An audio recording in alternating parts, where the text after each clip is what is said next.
Bonjour à toutes et à tous et bienvenue à la librairie des Even. Aujourd'hui, on a le plaisir d'accueillir Estelle. Bienvenue Estelle. Bonjour. Bonjour à toi, merci d'avoir accepté de venir témoigner aujourd'hui. Alors aujourd'hui, on va parler de ton livre, de ton ouvrage, qui s'appelle Tu peux lâcher ma main.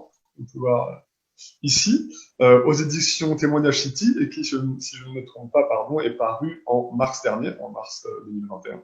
Oui. Donc c'est un ouvrage qui est passionnant, que je recommande chaudement toutes les personnes qui nous regardent aujourd'hui. Vous allez comprendre pourquoi on va en parler avec Estelle. Donc dans cet ouvrage, en deux mots, tu décris la façon dont voilà tu as pris en charge le handicap de ton fils Alan, donc l'autisme, à travers voilà une prise en charge éducative, scolaire, énormément d'efforts et un combat passionnant. Et donc c'est un ouvrage qui est très inspirant, on va en parler. Et donc merci encore d'être là aujourd'hui. On va passer une heure ensemble sur cet ouvrage, sur ton expérience.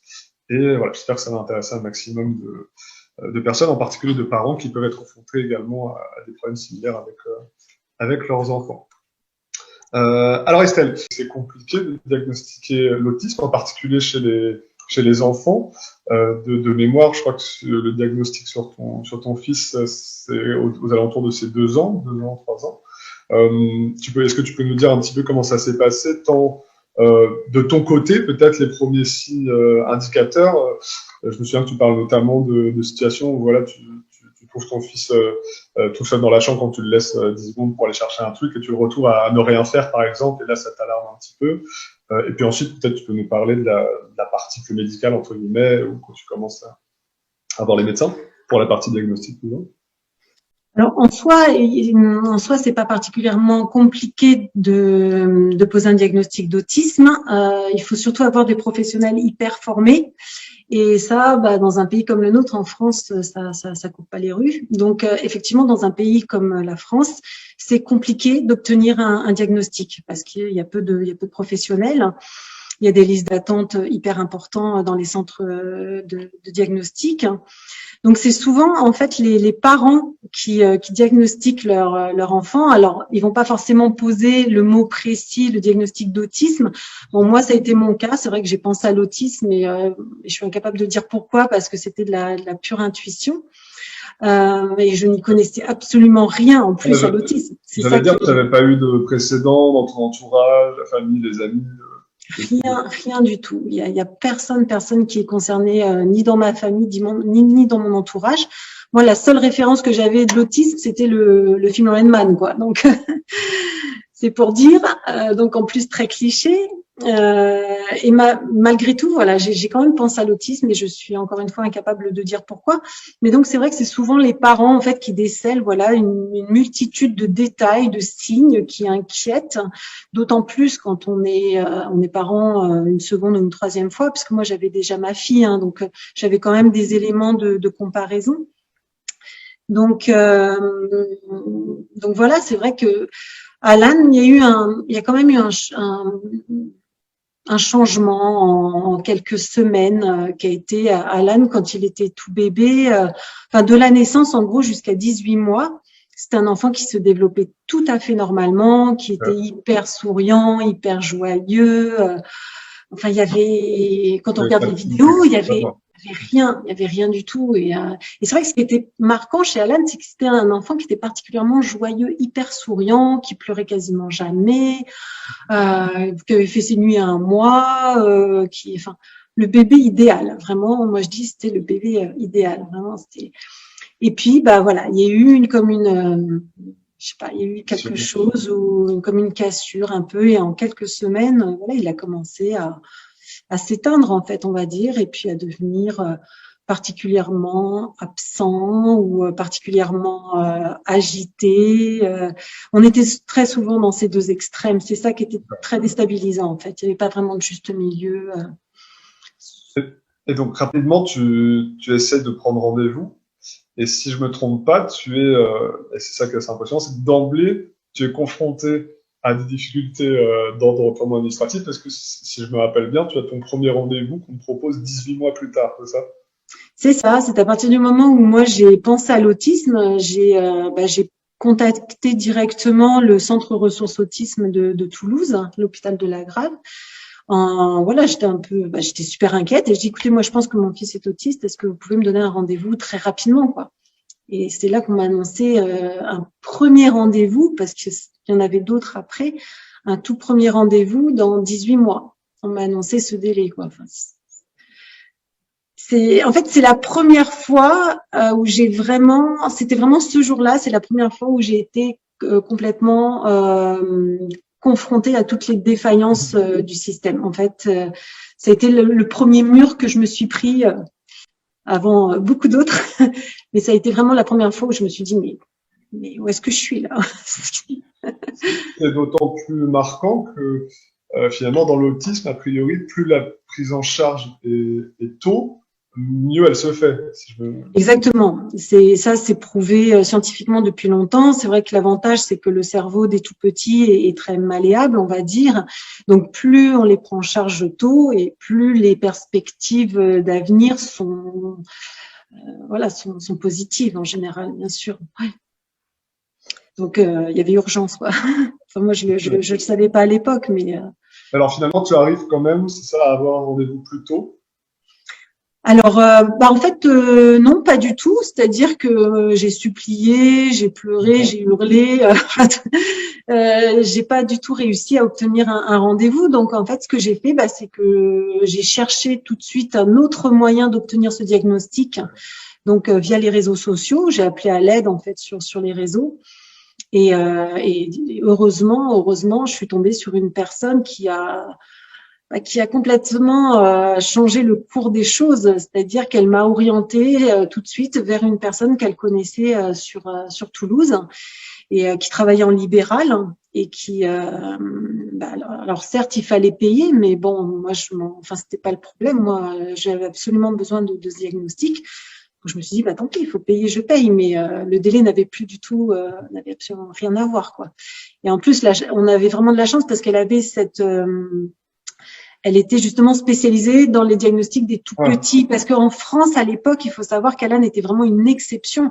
Il n'y avait quasiment aucun enfant qui était diagnostiqué à 2 ans à l'époque. Aujourd'hui, c'est quand même plus courant. Mais voilà, donc on avait quand même, dans notre malheur, on avait beaucoup de chance, oui. Effectivement, au milieu de ces difficultés, du coup, tu parles de ce concept de bouée dans ton livre, de bouée qui arrive de temps à autre dans ton expérience. Et notamment de ce message vocal que laisse une professeure de médecine justement qui travaille dans le domaine autistique sur ton téléphone au tout début, quoi, ça?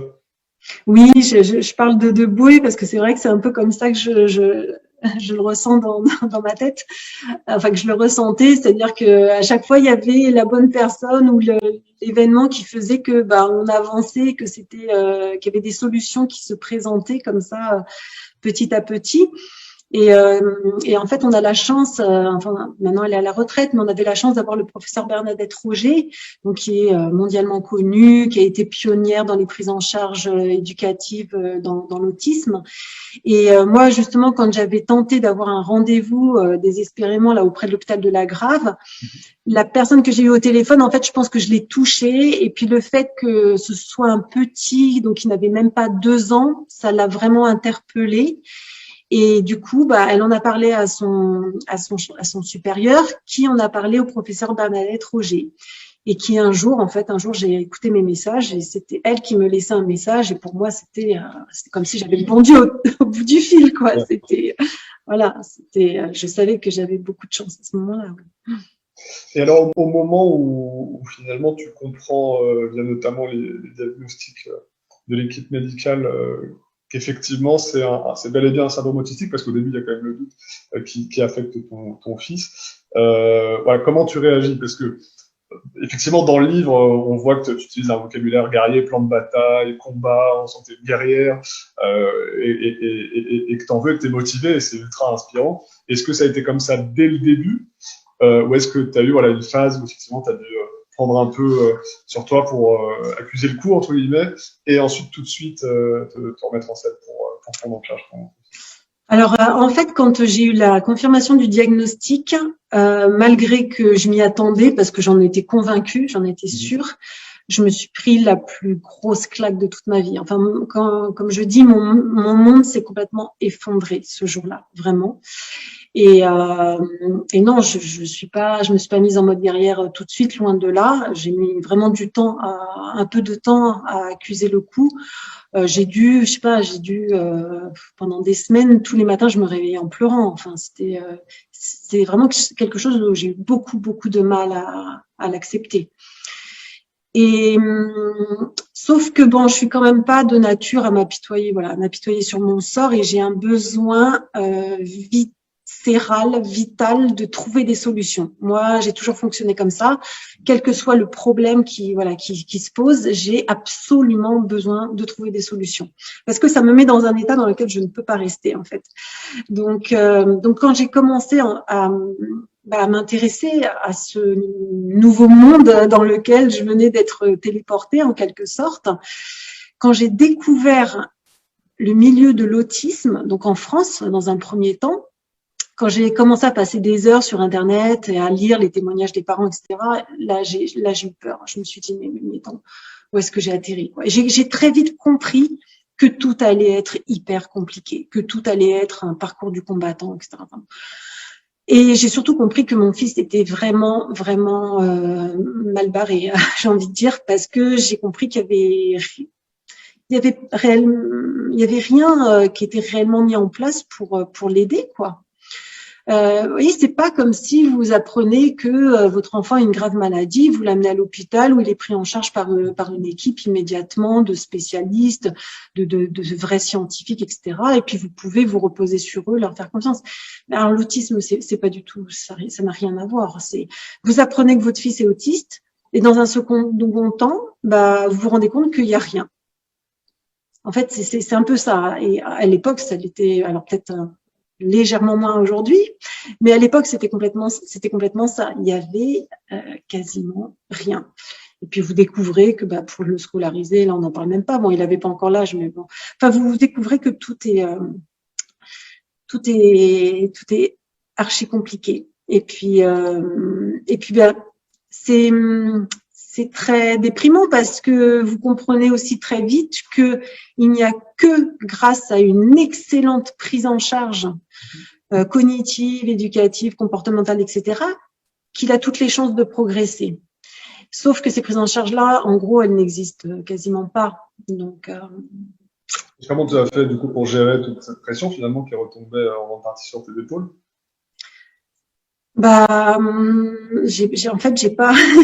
J'ai pas vraiment eu le choix. Dans un premier temps, là où j'ai eu beaucoup de chance, c'est que quand le professeur Bernadette Roger m'a contactée, elle avait répondu à un appel d'offres pour ouvrir une structure sur Toulouse. Donc, moi, j'ai eu le diagnostic en juillet, sa structure ouvrait en décembre. Donc, j'avais déjà cette sécurité. Sauf que c'était 9-10 heures de prise en charge par semaine. C'est très peu. Donc, moi, je me suis dit, ça va être largement insuffisant. Du coup, moi, quand j'ai eu le diagnostic, j'ai été mis en contact avec une psychologue ABA qui était sur Toulouse. Encore une fois, ça fait partie de ces bouées. Voilà, encore une fois, j'ai eu beaucoup de chance parce que des psychologues ABA, il y en avait quasiment aucun en France. Elle venait tout juste de rentrer des États-Unis. Donc, j'ai eu la chance d'être mis en contact avec elle. Elle a pris en charge Alan. Mais après, il y a la question financière qui s'est posée très, très rapidement parce que quand vous faites appel comme ça à des professionnels en libéraux, il faut absolument de l'argent. Donc, ça a été la course pour trouver des professionnels, pour avoir de l'argent pour les payer. Et très vite, on a décidé de monter, en fait, de créer une structure de prise en charge sur Toulouse. Et tu parles, de la méthode ABA. En 2 mots, donc c'est une méthode de prise en charge justement du syndrome autistique. Alors, en fait, l'ABA, c'est avant tout une science. On dit souvent que c'est une méthode, mais c'est une science qui peut s'appliquer absolument à n'importe qui parce que c'est du comportemental. Mais on a remarqué que ça fonctionnait particulièrement bien avec les personnes autistes. Donc, c'est souvent pour ça qu'on fait le lien, mais c'est vrai que ça peut s'appliquer à n'importe qui. Et en fait, l'ABA, pour beaucoup résumer, en fait, si vous voulez, on va faire comme une photo de l'enfant à tel moment. On va dire voilà, à son âge, il est censé normalement savoir faire ceci, cela, être à tel niveau, et on va fixer des micro-objectifs. Et on va tout faire, tout mettre en place pour qu'il atteigne ces différents objectifs dans X domaines de compétences, en fait. Voilà. D'accord. Et une fois, alors, justement, que cette première phase de diagnostic, grosso modo établie, comment ça se passe en termes de prise en charge? Alors, tu parles de la méthode ABA, tu parles aussi d'une structure que tu as mise en place, il faut nous en parler un petit peu, enfin, avec justement des professionnels de la méthode ABA.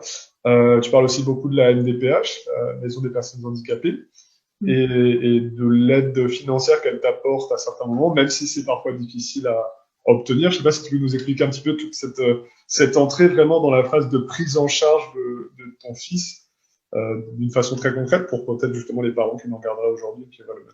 Oui, en fait, à partir du moment où il y a un diagnostic qui est posé, on doit se rapprocher de la MDPH, la Maison départementale des personnes handicapées, pour ouvrir un dossier et pour pouvoir prétendre à différentes choses, et notamment à différentes aides financières ou à des accès dans différentes structures de prise en charge. Et donc, là, en fait, c'est c'est une grosse machine, on va dire, et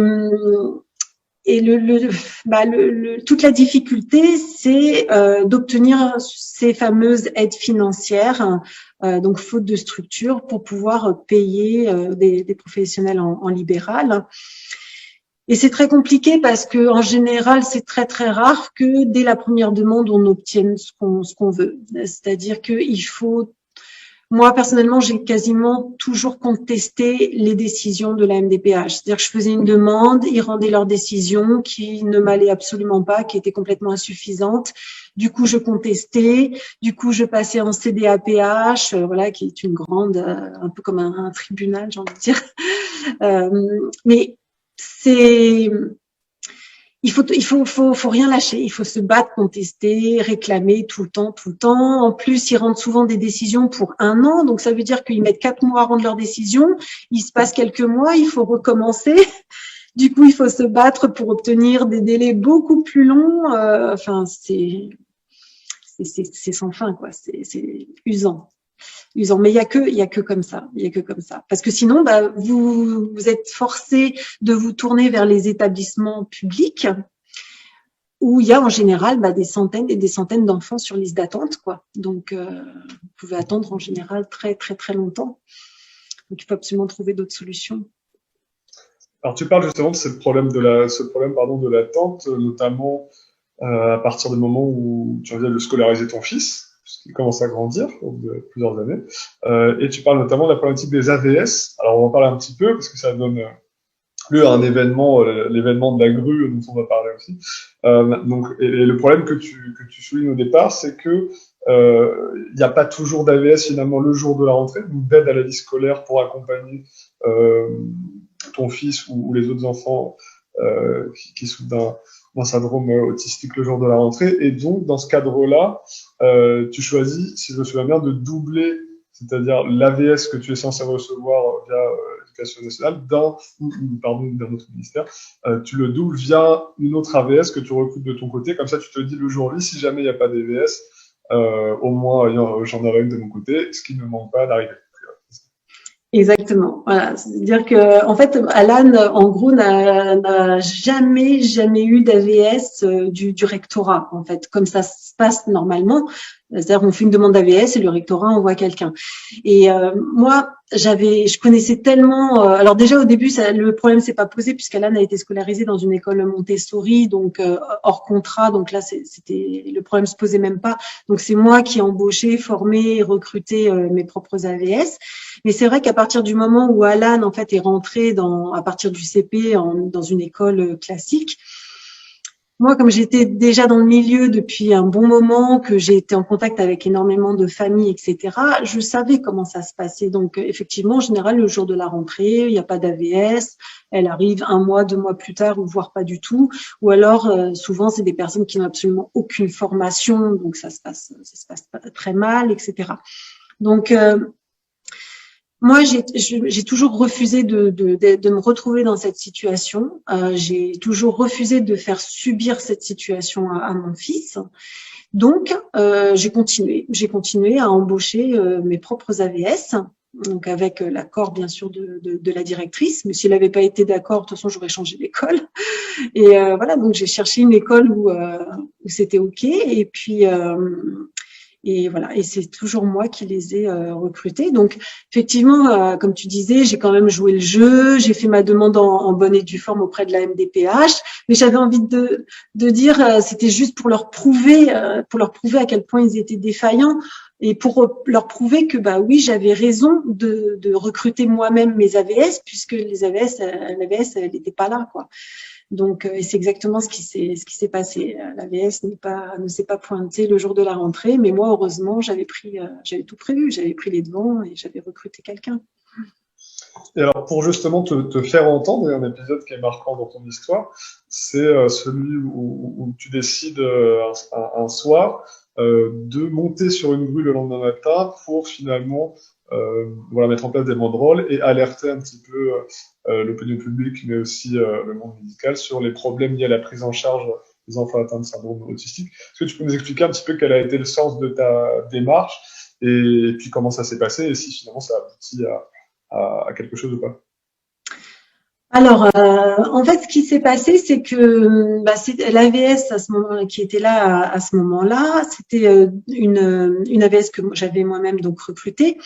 Mais comme ils avaient appris que je la payais grâce aux allocations que je touchais de la MDPH, que ça avait fait scandale, etc. Enfin bon, bref, du coup, c'est le rectorat qui a fait un contrat à cette AVS que j'avais choisi.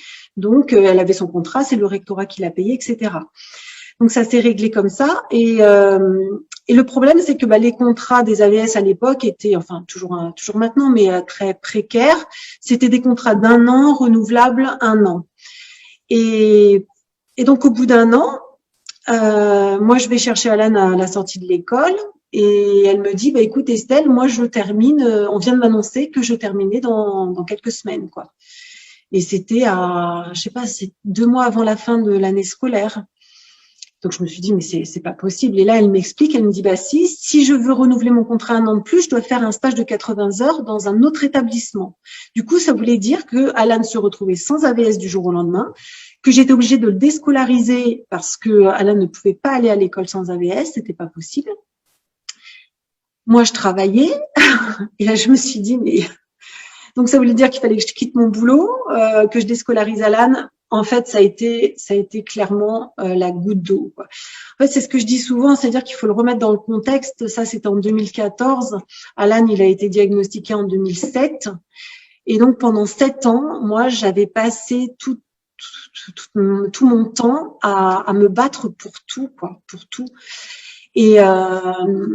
Et là, ça a été la goutte d'eau. Ça a été la goutte d'eau. Et quand je suis repartie de l'école, je suis passée devant. Le hasard a fait que je suis passée devant cette grue et je me suis dit, après-demain, je monte. Voilà. J'avais besoin de crier au scandale. C'était là, j'en pouvais plus. J'avais besoin de crier au scandale. Donc déjà, je voulais récupérer l'AVS d'Alan, clairement. Et puis, je voulais en profiter, bien sûr, pour sensibiliser toute l'opinion publique, parce que c'est vrai que je trouve que les familles qui sont dans cette situation, les parents d'enfants handicapés sont beaucoup trop dans l'ombre, en fait. Voilà, on se rend pas compte de leur quotidien, de tout ce qu'elles subissent, de tout ce qu'elles vivent. Et on en parle beaucoup trop rarement. Et moi, j'avais envie de le crier à la terre entière. J'avais envie que ça se sache. Et c'est pour ça que je suis montée sur cette grue. Et j'ai bien fait parce que c'est vrai que j'ai eu un gros soutien des médias qui ont énormément relayé. Donc au moins le scandale pouvait éclater, quoi. Et ce moment, justement, il ouvre, ou plutôt il renforce une véritable phase d'engagement chez toi. C'est-à-dire qu'au-delà du travail que tu fais et du combat que tu mènes pour la prise en charge effective de ton fils, ce qui est ultra intéressant dans ce qu'on comprend dans ton ouvrage, c'est que tu t'engages pour la cause également liée à la prise en charge au niveau étatique des syndromes autistiques. Tu contribues notamment à la création d'un organisme de prise en charge des troubles autistiques. Tu dis rapidement d'ailleurs que tu reçois presque tous les jours des appels de parents justement qui te demandent des conseils, voilà, sur comment faire pour mieux prendre en charge les syndromes et gérer ça au niveau de la prise en charge médicale. Et donc dans ce cadre-là, moi ce que je me demandais, c'est comment tu arrives à trouver la force finalement, malgré ton quotidien qui est ultra chargé, d'ailleurs on va le dire juste après, comment tu arrives à trouver la force de te décentrer de ta propre situation et d'aussi te battre pour d'autres personnes qui sont confrontées à la même chose. C'est vrai que on m'a souvent posé la question et ça a toujours intrigué beaucoup de monde, mais en fait, ce qui s'est passé, c'est que depuis que, quand je suis montée sur cette grue, effectivement, il y a énormément de familles qui m'ont contactée, qui m'ont raconté, voilà, ce qu'elles vivaient, toutes les difficultés qu'elles rencontraient, toutes ces injustices qu'elles subissaient. Et moi, moi, je ne peux pas rester spectatrice de ça, en fait. Pour moi, c'est plus. Moi, j'ai besoin. Ça me fait du bien d'aider les gens, en fait.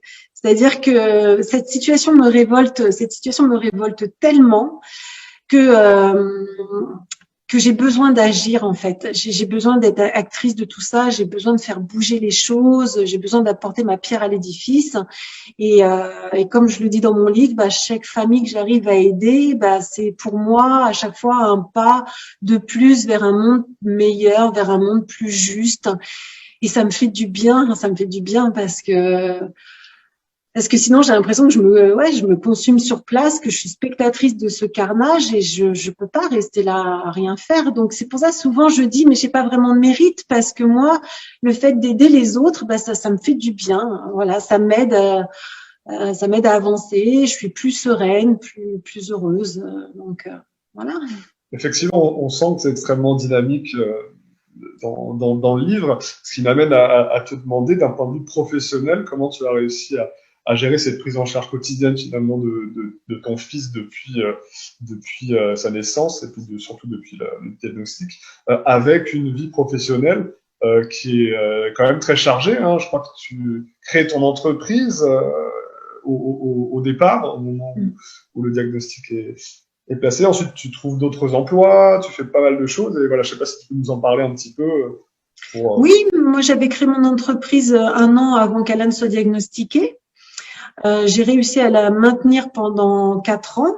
Alors c'est vrai que c'était c'était assez hard parce que en fait en gros toute la journée moi je gérais Alan tous ses rendez-vous, je faisais le taxi, je l'amenais partout à ses rendez-vous, à l'école, etc. Je travaillais vite fait avec mon ordi sur un coin de table chez l'orthophonie, chez la psychomote, enfin bon. Et il y avait que le soir, voire la nuit, que je pouvais réellement gérer mon entreprise, quoi. Donc je dormais très très peu. J'ai très très peu dormi pendant des années, mais c'était le seul moyen de pouvoir garder mon entreprise. Et puis mon entreprise, c'était aussi comme ça que je pouvais avoir de l'argent qui payait les prises en charge. Enfin bon, voilà, c'est un peu le cercle vicieux. Mais clairement, au bout de 4 ans, j'ai quasiment fini en burn-out, quoi. C'était un tel rythme que j'ai pas tenu, donc j'ai décidé de vendre mon entreprise.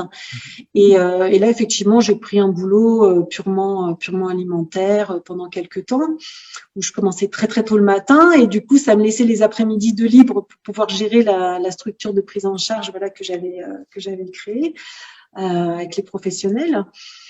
Et bon, là encore, c'était un rythme de fou. Donc, à un moment donné, j'ai arrêté ce boulot alimentaire, quitte à vivre avec très peu, quoi, parce que finalement, je me suis retrouvée au chômage. Après, je me suis retrouvée avec les minima sociaux, mais bon, au moins, on avait un rythme de vie un petit peu plus calme, on va dire. Mais c'était le prix à payer. Et voilà. Et puis après, j'ai recréé une autre entreprise parce que par rapport à un outil que j'ai créé pour Alan, ouais. Justement pour la prise en charge d'Alan. Donc, ouais. si en 2 mots tu peux nous en parler peut-être. Oui. Tu as créé justement pour Alan, parce que tu souhaitais qu'il monte un petit peu en autonomie, notamment à Oui. l'école, si je me souviens bien. Et du coup, tu t'es dit pourquoi pas créer une montre qui l'aiderait justement à savoir quoi faire. C'est ça.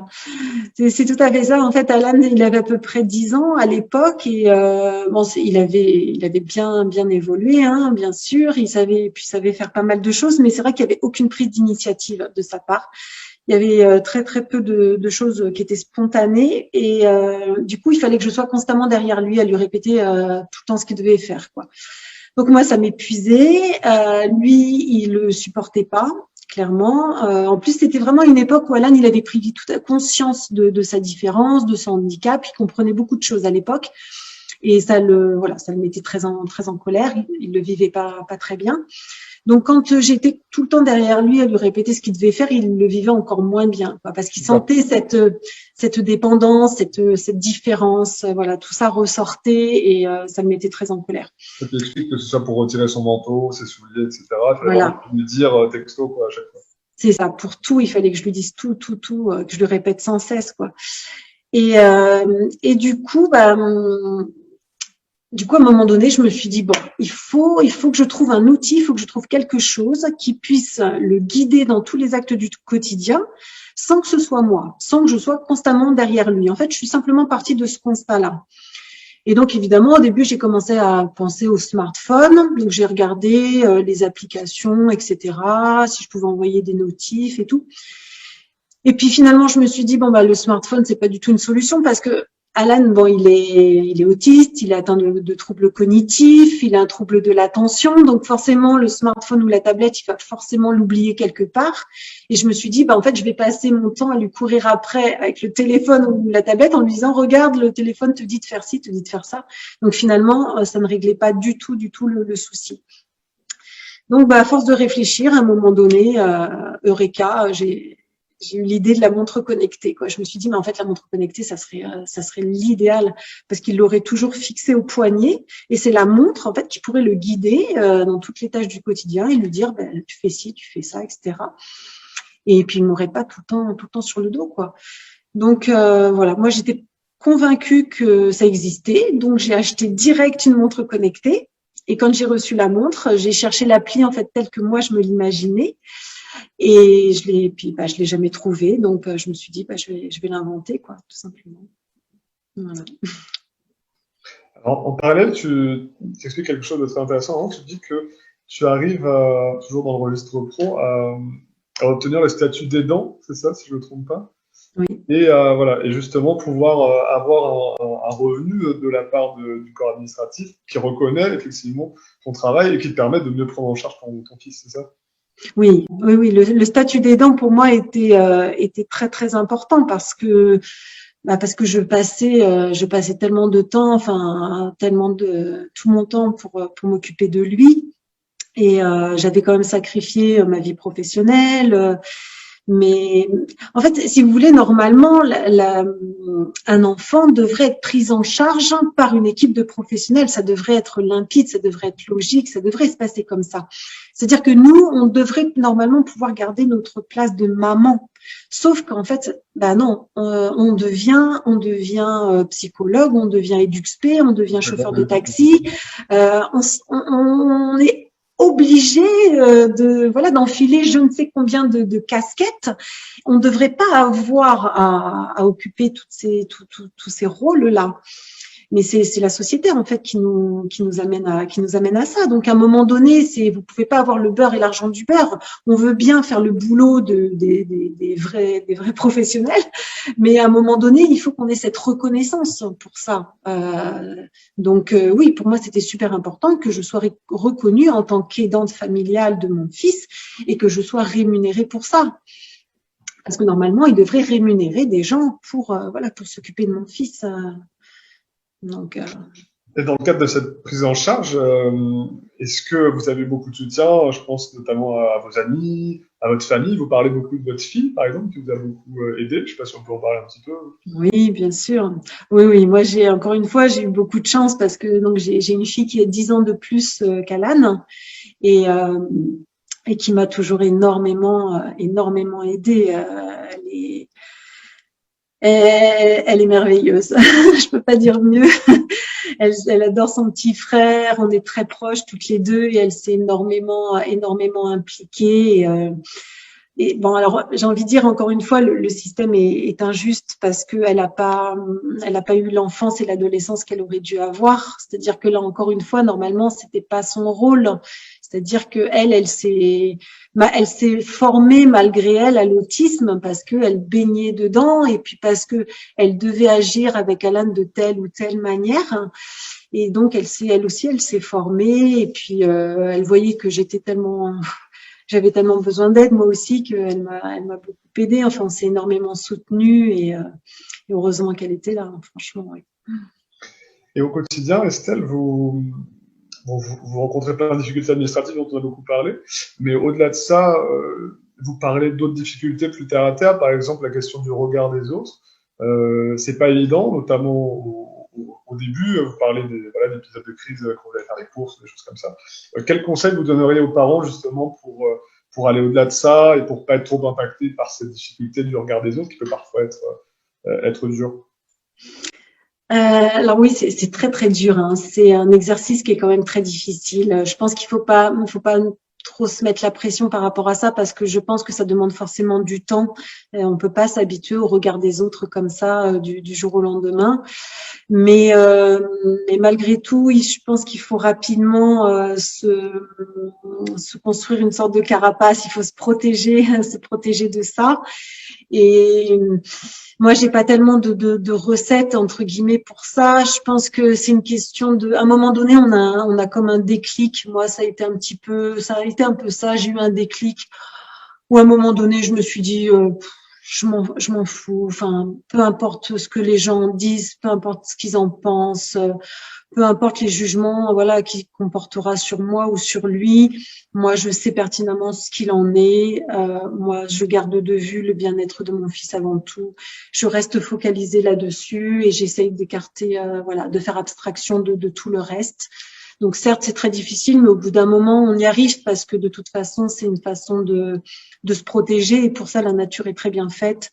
Le cerveau sait comment réagir dans ces cas-là pour se protéger. Oui. Alors toujours pour rester dans le registre des crises, comment tu as fait pour gérer les crises parfois violentes que tu as pu subir effectivement? Je pense notamment à l'épisode de la piscine. Je ne sais pas si tu peux nous en parler un petit peu, où tu découvres quelque chose finalement d'ultra intéressant pour gérer ces accès de violence. Oui, bah oui, c'est vrai que la violence chez Alan a été très très problématique pendant des années. Bon, déjà parce que c'est vrai qu'on l'a pas précisé, mais Alan était non-verbal. Hein. Il n'a pas parlé pendant plusieurs années. Il a il a dit son premier mot de 3 syllabes à l'âge de 5 ans. Donc, pour te donner une idée. Donc, le fait de pas pouvoir parler, effectivement, ça a généré ces comportements violents. Après, comme je le disais au tout début, au niveau sensoriel, il y a énormément de choses qui l'envahissaient, Alan, qui lui étaient insupportables. Et ça, c'est des choses également qui déclenchaient des comportements violents. Mais ce qui est très, très difficile dans l'autisme, c'est justement de cerner quel est l'élément déclencheur. D'autant plus pour un enfant non verbal. Donc, parce qu'il y en a qui sont et encore, il y en a qui parlent et qui sont pas capables d'expliquer qu'est-ce qui génère ces comportements, ces crises. Donc, ce qui est très très difficile, c'est d'aller trouver l'élément déclencheur.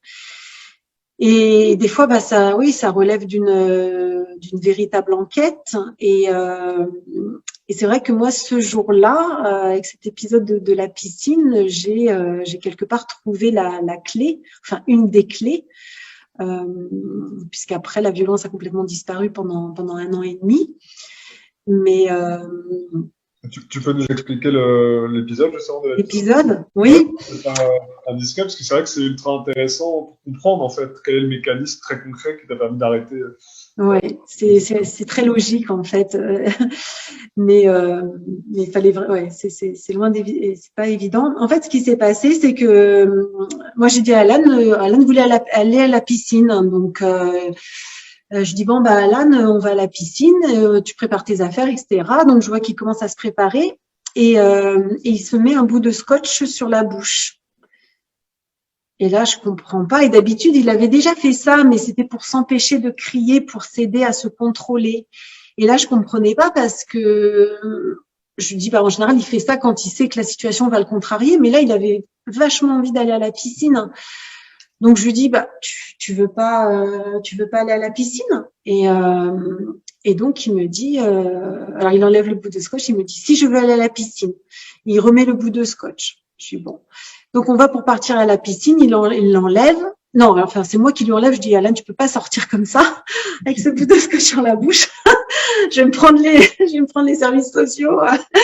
Donc, je lui enlève délicatement le bout de scotch. Et là, Alan part en crise. En fait, il explose, il m'agresse, etc. Donc, je comprends pas du tout ce qui se passe. Et là, il me dit, si je crie, la piscine, c'est fini. Je dis, mais tu veux y aller à la piscine ou tu veux pas y aller? Il me dit, oui, je veux aller à la piscine. Bon, j'étais là, ok, bon, je cherche pas à comprendre, je ramasse les affaires et tout. Je fais, allez, ok, on va à la piscine. Et là, donc on arrive à la piscine, à peine arrivé, grosse crise. Et là, pareil, il hurle et tout. Il me regarde, il me dit, si je crie, la piscine, c'est fini. Donc bon. Et donc ce jour-là, ça a été catastrophique. Il a fait je ne sais pas combien de crises. Il m'a agressé je ne sais pas combien de fois. Enfin bon, bref. Et le lendemain, il a voulu retourner encore à la piscine. Et là, même topo, la même scène, le bout de scotch, etc. Machin. Et donc on arrive à nouveau à la piscine. Et bon, on rentre. Et là, on arrive devant un fameux toboggan. Donc, il y a un toboggan où il adorait aller. Et en fait, il arrive, il voit le toboggan. Et là, il explose, pareil. Si je crie, la piscine, c'est fini. Et donc, je le maintiens. Je le maintiens pour pas qu'il me fasse mal. Hein. Je le maintiens. Et là, il me regarde droit dans les yeux. Il me dit, si je crie, la queue à la piscine, c'est fini. Et là, dans ma tête, je me suis dit... Et là, en fait, ça a été super vite dans ma tête. En fait, j'ai fait marche arrière sur je sais pas combien de semaines, de mois, etc. Et là, je me suis dit, mais ça y est, j'ai compris. Et en fait, ce qui s'était passé, c'est que Alan, comme avec n'importe quel enfant, souvent, je lui disais, Alan, si tu cries, t'auras pas les Playmobil, on n'ira pas au parc, t'auras pas l'ordinateur, etc. Donc lui, dans sa tête, et quand on y pense, c'est super logique. Alan, c'était si je crie, égale, ça n'arrivera pas, égale 0. Donc, ce qui s'était passé, c'est que Alan, les fois où on allait à la piscine, il y avait une queue pas possible à ce fameux toboggan où il adorait aller. Et pour lui, c'était particulièrement difficile de faire la queue. Ça lui demandait un gros effort. Et donc, quand rien qu'à l'idée de devoir faire la queue ou quand on arrivait à la piscine et qu'il voyait cette queue énorme, il explosait. Il se disait, si je crie, il y aura plus la queue au toboggan. Mais quelque part, c'est hyper logique. Moi, ça faisait des mois que je lui répétais, si tu cries, il n'y aura pas ci, il n'y aura pas ça. Donc, voilà, c'était sa logique à lui. Et donc, à partir de ce jour-là, je n'ai pas arrêté de lui répéter, si tu cries, ça ne change pas. Ça ne change rien. Et de ce jour-là, ça a été fini. Voilà. Ultra formateur comme ouais. Ok, alors aujourd'hui, Alan, si je me trompe, il a 15 ans. 16 ans. 16 ans, bah oui. Comment va-t-il? Super bien. Alan, il va super bien. C'est un ado, c'est un amour, c'est une boule d'amour. Il est hyper épanoui, hyper heureux. Alan, depuis qu'il a 12 ans, il rêve de travailler. Et maintenant qu'il a 16 ans, ça y est. Donc, il a commencé les stages professionnels. Il travaille 2 après-midi par semaine. Et voilà, il a atteint un niveau d'autonomie qui est complètement inespéré. il peut rester tout seul à la maison. Enfin, je veux dire, j'ai envie de dire, aujourd'hui, Alan, il est comme n'importe quel ado, presque, quoi. Enfin, il est toujours autiste et il est parfait comme il est, et c'est très bien comme ça. Mais je veux dire, voilà, il peut rester tout seul à la maison, il se balade tout seul dans tout Toulouse, il fait son emploi du temps, il fait sa vie, il est super heureux, quoi. Et comment tu as réussi à progressivement le faire monter en autonomie, notamment sur une partie très concrète que sont pardon, les sorties seules finalement de ton habitation? Les déplacements à l'extérieur, ça a pris, là je dis, il se promène tout seul dans tout Toulouse, ça a l'air facile comme ça, mais ça Ouais, a c'est ça. pris, Quand ça on a lit le pris livre, des années. effectivement, c'est un vrai cheminement, et c'est pour ça d'ailleurs que le titre du livre, Tu peux lâcher la Tu main, peux lâcher fait ma main. sens, non seulement d'un point de vue métaphorique évidemment, mais aussi d'un point de vue très concret, c'est-à-dire le laisser, te lâcher la main et partir seul, concrètement dans les. C'est tout à fait ça. C'est-à-dire que ça a été un travail pendant des années, parce que pendant des années et des années, on ne pouvait pas justement sortir à l'extérieur sans le tenir très fermement par la main, parce il s'échappait tout le temps. Et donc les déplacements à l'extérieur étaient particulièrement très difficiles, hein, non seulement par rapport à ça, mais par rapport au fait qu'il pouvait crier, etc. Enfin, c'était très sportif. Donc c'est pour ça que oui, ce titre est très symbolique à tous les niveaux, parce que oui, aujourd'hui il peut me lâcher la main parce qu'il est, voilà, il est très autonome, mais parce qu'il a fallu que je lui tienne justement la main par rapport à tellement de choses pendant tellement d'années, pendant tellement longtemps que oui, c'est très très symbolique. Et mais comme je dis dans mon livre, j'aurais pu choisir la facilité et rester chez moi et me faire livrer les courses ou de sortir seule uniquement, etc. J'aurais pu choisir cette facilité, mais je m'y suis toujours refusée. Je me suis dit le seul moyen pour que Alan puisse un jour être véritablement autonome, puisse sortir seul, aller où bon lui semble, il fallait en passer par là, absolument. Donc, on a passé des jours, des mois, des années à travailler les déplacements à l'extérieur dans des conditions, dans toutes les conditions possibles et imaginables. Et puis, on y est arrivé comme ça, petit à petit, quoi. Jusqu'au jour d'ailleurs où tu nous racontes un événement qui est celui qu'un adolescent comme n'importe lequel aurait pu mettre en place, à savoir qu'un jour tu le laisses tout seul à l'appartement et finalement tu te rends compte rapidement qu'il est plus à l'appartement, qu'il répond plus au téléphone, qu'il est injoignable. Je sais pas si tu peux nous en parler un peu. Tu vas sur place et là tu te rends compte qu'effectivement il est pas là. Oui, ça a été une des plus grosses frayeurs de ma vie. C'est qu'à l'époque, pour assurer sa sécurité, en fait, c'était le deal. C'était tu peux rester tout seul à la maison, mais j'avais mis des caméras pour pouvoir garder quand même un œil sur lui, voilà. Et, euh, et donc, il était tout seul à la maison. Moi, j'étais au travail. Et puis, à un moment donné, je prends mon smartphone pour contrôler que tout se passe bien, quoi. Et là, je me suis rendu compte qu'il il était pas à la maison. Il était parti. Il était parti sans son téléphone, sans rien, et je n'avais absolument pas la moindre idée d'où il pouvait se trouver. J'ai jamais eu aussi peur de ma vie, ouais. Mais il a fini par rentrer, heureusement. Ouais. C'est ça, tu appelles un ami qui te dit, mais t'inquiète pas, finalement, il sait que tu rentres à 17h, il va faire comme n'importe quel ado, il sera rentré avant 17h. Il est rentré, voilà. Il savait que je devais rentrer à 17h du boulot, comme d'habitude. Et en fait, il est rentré, enfin, c'était 17h30 et il est arrivé un peu avant. Voilà, pour que je vois pas qu'il était parti. Sauf qu'il avait oublié les caméras. Mais bon, ça reste ma plus grosse frayeur, mais ça reste un de mes meilleurs souvenirs parce C'est que, ça. Ouais. comme je dis dans mon livre, en fait, ce jour-là, je me suis dit, on a réussi, on a réussi. C'est la première fois. En fait, c'est la première fois où il était entièrement libre. C'est lui qui a décidé d'un seul coup de quitter l'appart, d'aller à l'endroit où il avait décidé lui, d'aller où il voulait. Il avait prévu sa carte de transport, l'argent et tout. Il avait vraiment assuré, quoi. Mais c'était vraiment voilà son premier jour de totale liberté et tout s'était super bien passé. Donc même si j'ai eu hyper peur, c'était magnifique, c'était merveilleux, quoi.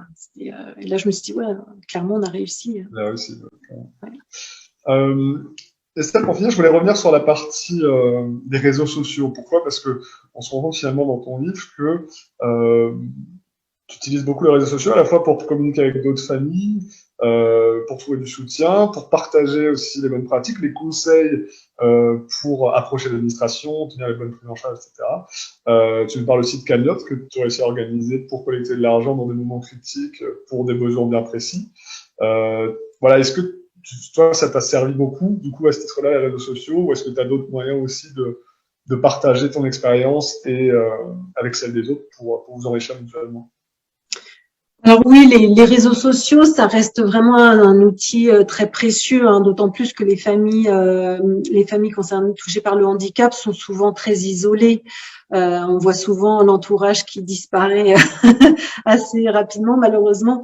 Donc c'est vrai que c'est des familles qui sont assez isolées. Donc les réseaux sociaux, pour ça, sont vraiment peuvent être d'une grande aide, parce que c'est vraiment un moyen de rentrer en contact avec des familles qui sont autant concernées que vous en général, mais qui ont l'avantage d'avoir une très très grande expérience.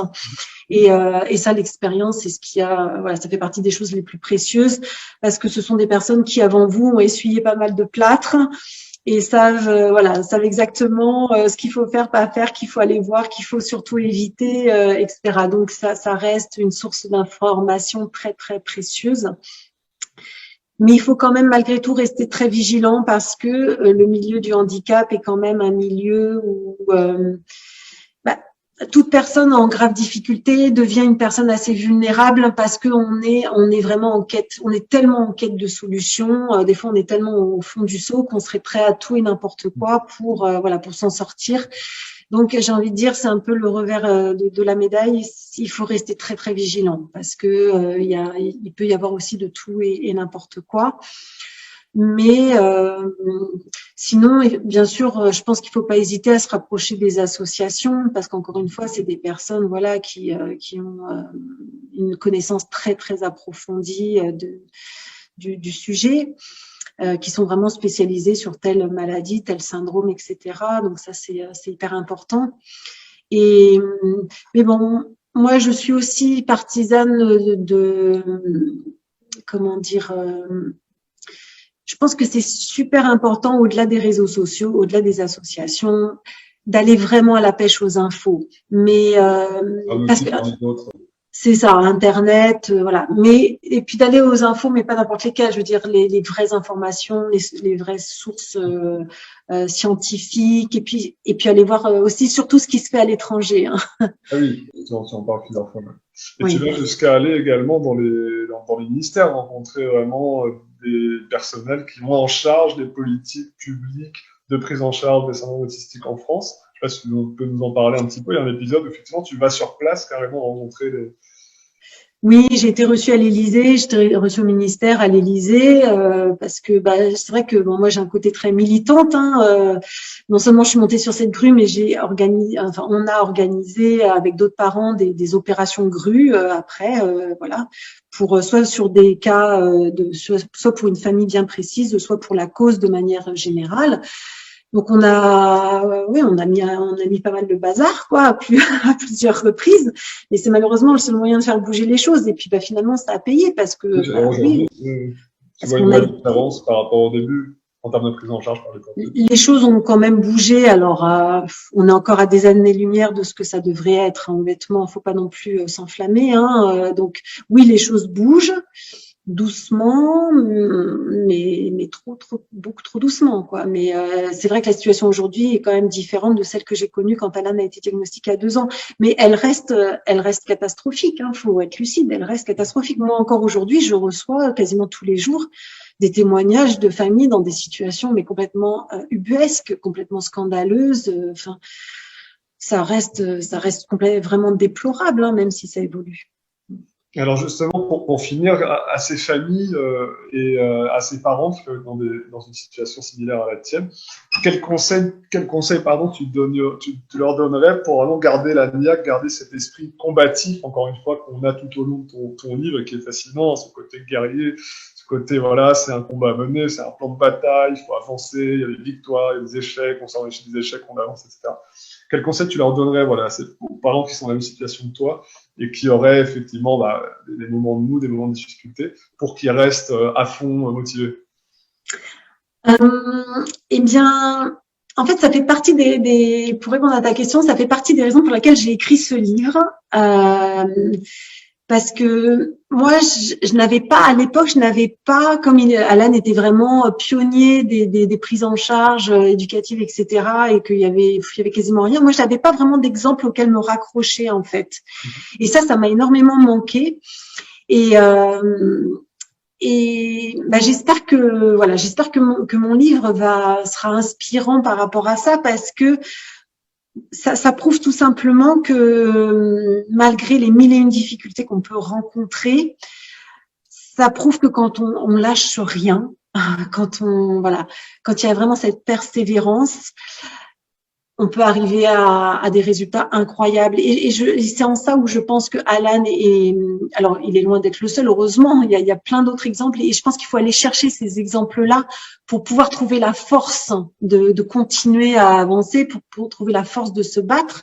C'est d'aller chercher ces exemples-là où effectivement la situation paraît complètement désespérée au départ, mais grâce à cette volonté, grâce à cette persévérance, grâce au fait de ne jamais rien lâcher, on y arrive. Donc voilà ce que je peux leur dire.